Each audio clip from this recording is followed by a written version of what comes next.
Hey guys, there's a few videos online on how to put these lower door panels on the Honda Talons. I'm going to show you a quick one. The first thing you want to do is going to be some Phillips bolts that you take the door off. All right, just the Phillips ones, not the Allen wrench ones, all Phillips ones. You can leave these on, okay? Then there's going to be some tabs here. As you can see, I already cut them, but they're going to be plastic tabs here, and they'll have the machine marks in there where you need to cut. Make sure you get those cuts in.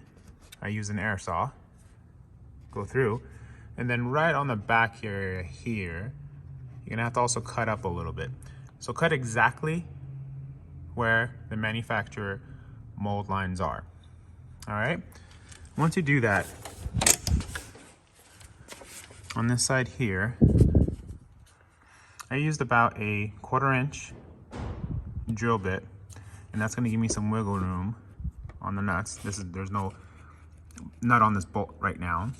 Now give me some wiggle room to move up and down for adjustments. Okay. I screwed in from Allen wrench this way through the back to a washer, and a nut.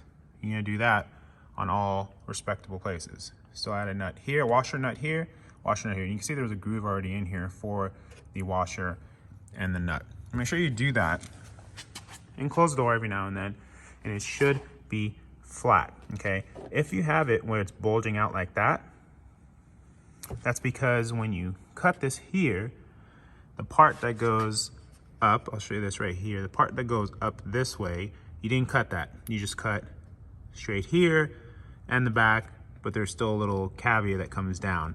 You need to cut that off too. With the factory molding, you'll be able to see that. So do this a few times, should be flat. The rubber grommet's already on the inside from the other side. And once you're done, you basically take the Phillips screws supplied and screw it in. There you have it, guys. Just a quick, fast way to do it.